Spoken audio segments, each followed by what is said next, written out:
Hello friends, hope you all are fine. Today we are going to start our political science of class 9th, and the name of the chapter is what is democracy and why democracy.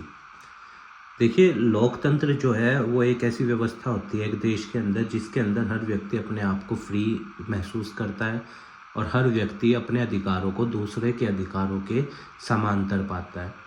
किसी भी तरीके का भेदभाव या किसी भी तरीके की फोर्सफुलनेस या इम्प्लीमेंटेशन ऑफ फोर्सफुल लॉज नहीं होता। लोकतंत्र की नींव संविधान होता है और लोकतंत्र के जो मेन पिलर्स होते हैं वो जनता होती है, प्रेस होती है, गवर्नमेंट, ये सब चीज़ें होती हैं। तो आइए शुरू करते हैं कि एक देश के अंदर लोकतंत्र क्यों होना चाहिए और लोकतंत्र का मतलब क्या है।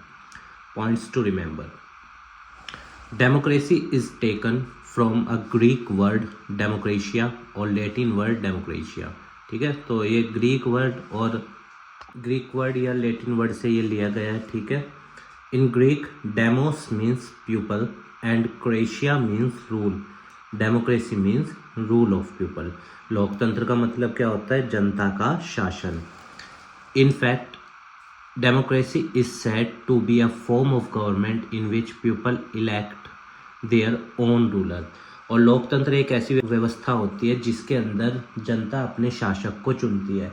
जैसे अगर मैं आपको इंडियन डेमोक्रेसी की बात बताऊं, हमारे यहाँ हम अपने रूलर को चुनते हैं। ठीक है, बाय कास्टिंग द वोट, चाहे फिर वो सीएम के इलेक्शंस हो, चाहे वो पीएम के इलेक्शन हो, चाहे फिर वो लोकल पंचायत के इलेक्शंस हो। एंड एक चीज़ और याद रखना, डेमोक्रेसी एक ऐसी व्यवस्था भी होती है जिसके अंदर शेयरिंग ऑफ पावर्स होता है, डिसेंट्रलाइजेशन ऑफ पावर्स होता है। Democracy is a form of government of the people for the people bye the people. Abraham Lincoln ने इसको क्या कहा है डेमोक्रेसी को? डेमोक्रेसी एक ऐसी सरकार होती है as a form of government जिसके अंदर जो सरकार जनता की होती है, जनता के द्वारा होती है और जनता के लिए होती है। Main feature of democratic government: लोकतांत्रिक सरकार करती क्या है? Decision making power must with those elected by the people. Generally लोकतंत्र के अंदर क्या होता है, जो शासक होता है वो जनता के द्वारा चुना जाता है और वो ही शासक जिसे जनता ने चुना है उसके पास ही सत्ता होती है, डिसीजन मेकिंग पावर उसी के पास होती है। Must based on free and fair elections. अब देखो, लोकतंत्र की एक सबसे बढ़िया बात ये भी होती है कि इलेक्शंस जो होते हैं उसके अंदर किसी तरीके की धोखाधड़ी नहीं होती।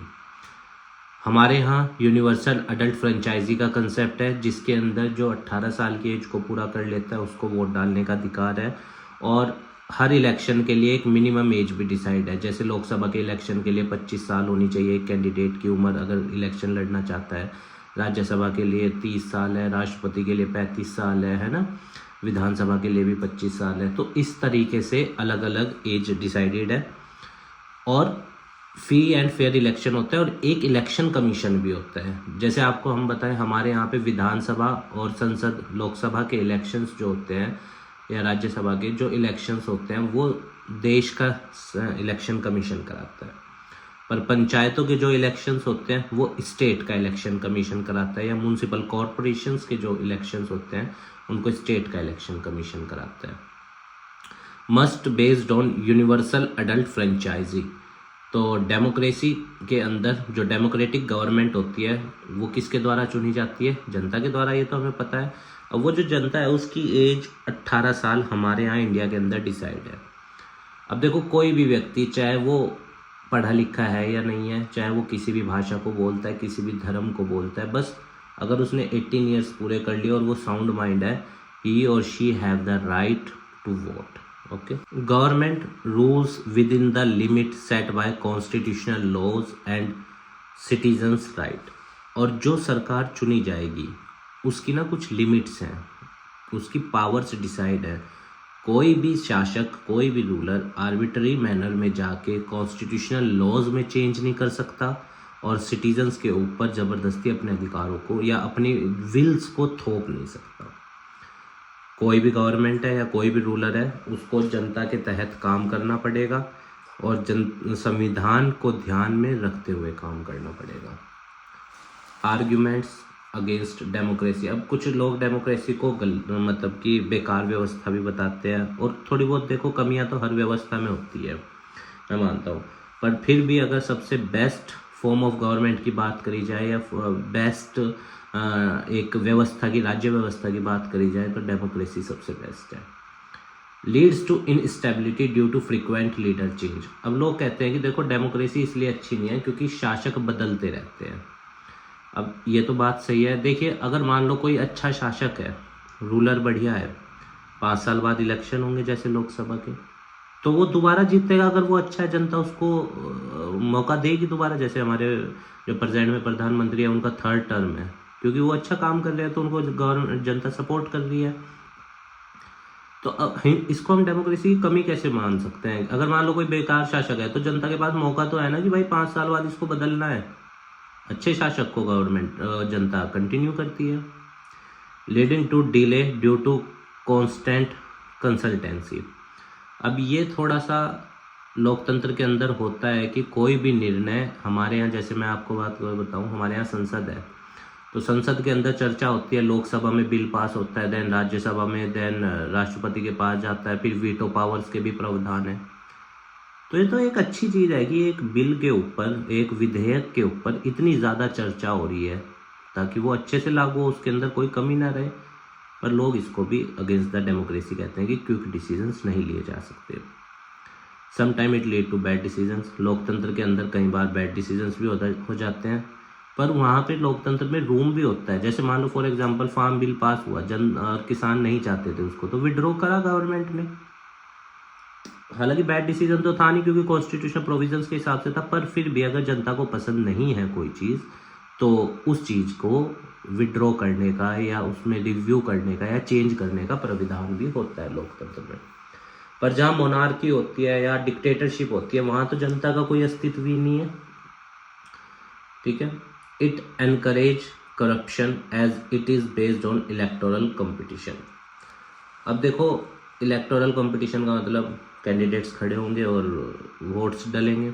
अब कई बार हो जाता है कि वोट को खरीदा बेचा जाता है, कैंडिडेट्स का, ऐसा कई बार लोकतंत्र में हो जाता है। पर आप ये जनता की नज़र से तो देखिए कि जनता को एक फेयर चॉइस मिल रही है कि जनता जिसको चाहे उसको वोट डाले। ठीक है। It is only about competition and power play, no scope of morality.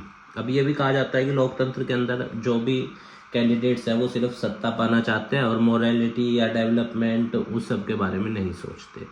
देखिए हम पूरी तरीके से ऐसा नहीं कह सकते, कुछ होते हैं ऐसे, पर majority of the peoples leaders जो है वो परिवर्तन के लिए ही काम करते हैं। Ordinary people do not have the decision making ability. आम जनता के पास निर्णय लेने की एबिलिटी नहीं होती, पावर्स नहीं होती। अब देखो इंडिया 150 करोड़ का लोग है, देश है। अब 150 करोड़ लोगों को तो संसद में बिठाने से रहे, तो हमारे यहाँ क्या है, रिप्रेजेंटेटिव डेमोक्रेसी है ना, कि भाई हमने जिसको चुन के भेजा है वही तो हमारा रिप्रेजेंटेशन करेगा पार्लियामेंट के अंदर, वही तो हमारे बेस पे डिसीजन लेगा। Arguments for democracy. अब डेमोक्रेसी के फेवर में क्या क्या बोलते हैं? It is more accountable to the citizen. ये तो बात है, शासक जो भी चुना जाएगा वो जनता के प्रति पूरा उत्तरदायित्व रखता है, उसकी जवाबदेही है जनता के प्रति। अगर वो कुछ भी गलत करता है तो अगले इलेक्शन में जनता उसको चुनेगी नहीं। Improve the quality of decision making. लोकतंत्र के अंदर डिसीजंस अच्छे लिए जाते हैं, ये सही बात है। क्यों? क्योंकि हर चीज़ के ऊपर डिटेल में चर्चा होती है, कई सारे इंस्टीट्यूशंस होते हैं, तो अच्छा निर्णय लिया जाता है। डिले हो सकता है, मानते हैं, वो आप इसके अगेंस्ट में बोल सकते हो, पर decision will be best. It provide the method to deal with differences. अब देखो डेमोक्रेसी आप जानते हो, लोकतंत्र के अंदर डाइवर्सिटीज़ बहुत ज़्यादा होती है क्योंकि different section of the society का रिप्रेजेंटेशन होता है। अब जब सब एक साथ आके बैठेंगे तो जो डिफरेंसेस हैं, चाहे वो रिलीजियस हैं, लैंग्वेजेस हैं, कल्चरल है, ट्रेडिशन है, कस्टम डिफरेंसेस हैं, इकोनॉमिकल डिफरेंसेस हैं, पॉलिटिकल डिफरेंसेस हैं, उन सब पे बैठ के चर्चा हो सकती है, उनके सॉल्यूशंस फाइंड आउट करे जा सकते हैं। It enhance the dignity of the citizen. ये तो देखिए लोकतंत्र की सबसे बढ़िया बात है कि लोगों की गरिमाओं की रक्षा होती है। वहाँ पे हर व्यक्ति लोकतंत्र के अंदर इक्वल होता है, कोई भी व्यक्ति बड़ा छोटा नहीं होता। जैसे आप आर्टिकल 14 देख लो इंडियन कॉन्स्टिट्यूशन का, क्या कहता है? Equality before law and equal protection of law. या आर्टिकल 15 देखो आप, no discrimination on the basis of race, caste, gender, है ना, या रिलीजियस बेस पे कोई भेदभाव नहीं होगा। Article 16 equality of opportunity, article 17 abolition of untouchability, article 18 abolition of title. तो इतनी चीज़ें क्यों रखी गई हैं कॉन्स्टिट्यूशन में? या article 25 to 28 freedom of religion, 29 to 30 minority को प्रोटेक्शन, 32 कॉन्स्टिट्यूशनल रेमेडीज क्यों रखी गई हैं? ताकि लोगों की गरिमाओं की रक्षा हो, है ना। या आर्टिकल 20, 21 या 22 है, 23 है, 24 है, राइट अगेंस्ट एक्सप्लॉयटेशन, है ना। तो इतनी सारे, या right to life and personal liberty, article 21। It allows the citizen to correct their own mistakes.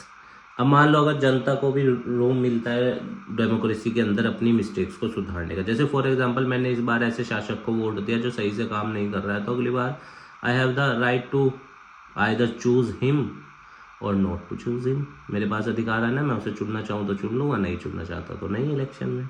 Chinese parliament का नाम है नेशनल पीपल्स कांग्रेस, ठीक है, वो वहाँ पे प्रेसिडेंशियल व्यवस्था है। अब आप देखो इंडिया में डेमोक्रेसी है, पर चाइना में ऑन पेपर तो डेमोक्रेसी है, वैसे कम्युनिज्म है।